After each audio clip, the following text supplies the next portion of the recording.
ಎಲ್ರಿಗೂ ನಮಸ್ಕಾರ. ಗೆಳತಿ ಯೂಟ್ಯೂಬ್ ಚಾನಲ್ಗೆ ಮತ್ತೊಮ್ಮೆ ಸ್ವಾಗತ.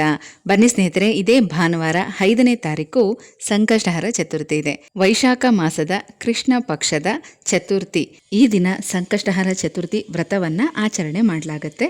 ಈ ಸಲದ ಸಂಕಷ್ಟಹರ ಚತುರ್ಥಿಯ ಹೆಸರು ವಿಕಟ ಮಹಾಗಣಪತಿ ಸಂಕಷ್ಟಹರ ಚತುರ್ಥಿ ಅಂತ. ವಿಕಟ ಅಂದ್ರೆ ಬಲಶಾಲಿ, ಬಲಿಷ್ಠ ಅಂತ ಅರ್ಥ. ಅಂದ್ರೆ ಇದರ ಅರ್ಥ ಶತ್ರುಗಳ ಜೊತೆ ಹೋರಾಡಬೇಕು ಅಂದ್ರೆ ನಾವು ಬಲಿಷ್ಠವಾಗಿರ್ಬೇಕು ಅಲ್ವಾ. ಹಾಗೆ ಈ ಕಷ್ಟಗಳ ಜೊತೆ ಹೋರಾಡೋದಕ್ಕೆ ಆ ಗಣೇಶ ನಮಗೆ ಬಲವನ್ನ ಕೊಡ್ತಾರೆ. ಬನ್ನಿ ಈಗ ಚತುರ್ಥಿ ತಿಥಿ ಯಾವಾಗ ಪ್ರಾರಂಭ ಆಗುತ್ತೆ, ಯಾವಾಗ ಮುಕ್ತಾಯ ಆಗುತ್ತೆ, ಹಾಗೆ ಚಂದ್ರೋದಯ ಸಮಯ ಯಾವಾಗ ಅಂತ ತಿಳ್ಕೊಳ್ಳೋಣ. ಚತುರ್ಥಿ ತಿಥಿ ಏಪ್ರಿಲ್ 5ನೇ ತಾರೀಕು ಭಾನುವಾರ ಬೆಳಗ್ಗೆ 11:55ಕ್ಕೆ ಪ್ರಾರಂಭ ಆಗುತ್ತೆ. ಮಾರನೇ ದಿನ ಅಂದರೆ ಏಪ್ರಿಲ್ 6ನೇ ತಾರೀಕು ಸೋಮವಾರ ಮಧ್ಯಾಹ್ನ 2:10 ಮುಕ್ತಾಯ ಆಗುತ್ತೆ. ಸಂಕಷ್ಟಹರ ಚತುರ್ಥಿ ವ್ರತವನ್ನ ಮಾಡೋದಕ್ಕೆ ಯಾವಾಗಲೂ ಚಂದ್ರೋದಯ ಸಮಯದಲ್ಲಿ ಚತುರ್ಥಿ ತಿಥಿ ಇರಬೇಕು. ಹಾಗಾಗಿ ಭಾನುವಾರ 5ನೇ ತಾರೀಕು ವಿಕಟ ಮಹಾಗಣಪತಿ ಸಂಕಷ್ಟಹರ ಚತುರ್ಥಿ ವ್ರತವನ್ನ ಆಚರಣೆ ಮಾಡಲಾಗುತ್ತೆ. ಇನ್ನು ಈ ದಿನ ರಾತ್ರಿ 9:50 ಚಂದ್ರೋದಯ, ಚಂದ್ರ ದರ್ಶನ ಆಗುತ್ತೆ. ಆಮೇಲೆ ನೀವು ಉಪವಾಸನ ಮುರಿಬಹುದು. ಈ ಸಂಕಷ್ಟಹರ ಚತುರ್ಥಿನ ಆಚರಣೆ ಮಾಡೋದ್ರಿಂದ ನಮಗೆ ಏನೆಲ್ಲ ಪ್ರಯೋಜನ ಸಿಗುತ್ತೆ ಗೊತ್ತಾ? ತುಂಬಾ ಮನಸ್ಸಿನಲ್ಲಿ ಭಯವನ್ನ ಇಟ್ಕೊಂಡಿದ್ರೆ ಅದು ನಿವಾರಣೆ ಆಗತ್ತೆ. ಮತ್ತೆ ಸಡನ್ ಆಗಿ ಬರುವಂತ ಸಮಸ್ಯೆಗಳಿಂದ ನಮಗೆ ರಕ್ಷಣೆ ಸಿಗುತ್ತೆ. ನಮ್ಮಲ್ಲಿ ಕಾನ್ಫಿಡೆನ್ಸ್ ಹೆಚ್ಚಾಗೋದ್ರ ಜೊತೆಗೆ ಧೈರ್ಯ ಕೂಡ ಹೆಚ್ಚುತ್ತೆ.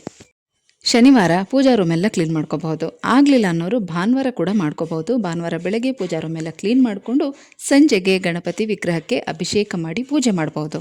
ಉಪವಾಸ ಮಾಡುವಂಥವ್ರು ಭಾನುವಾರ ಬೆಳಗ್ಗೆ ಸೂರ್ಯೋದಯ ಸಮಯದಿಂದನೇ ಉಪವಾಸ ವ್ರತವನ್ನ ಪ್ರಾರಂಭ ಮಾಡಬೇಕು. ರಾತ್ರಿ 10 ಗಂಟೆ ನಂತರ ಉಪವಾಸನ ಬಿಡಬೇಕು. ಉಪವಾಸ ಮಾಡುವಂಥವ್ರು ತಮ್ಮ ತಮ್ಮ ದೇಹ ಸ್ಥಿತಿ, ಆರೋಗ್ಯ ಸ್ಥಿತಿಯನ್ನ ಗಮನಿಸಿಕೊಂಡು ಉಪವಾಸ ಮಾಡಿ. ಉಪವಾಸ ಮಾಡುವಂಥ ಸಮಯದಲ್ಲಿ ಹಣ್ಣುಗಳು, ಹಾಲು, ಮಜ್ಜಿಗೆ, ಕಾಫಿ, ಟೀ, ಜ್ಯೂಸ್ ಇದನ್ನೆಲ್ಲ ತಗೋಬಹುದು. ಅಂದರೆ ಲಿಕ್ವಿಡ್ ಐಟಮ್ನ ತಗೋಬಹುದು.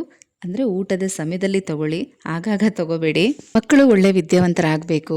ಜೀವನದಲ್ಲಿ ಮುಂದೆ ಬರೋ ಅಂಥ ಸಮಸ್ಯೆಗಳಾಗಿರಲಿ, ಕಷ್ಟಗಳಾಗಿರಲಿ ಅದನ್ನು ಹೆದರಿಸುವಂಥ ಶಕ್ತಿ ನಮಗಿರಬೇಕು. ಅಂದರೆ ಅದಕ್ಕೆಲ್ಲ ನಾವು ಗಣಪತಿ ಪೂಜೆನ ಮಾಡಲೇಬೇಕು.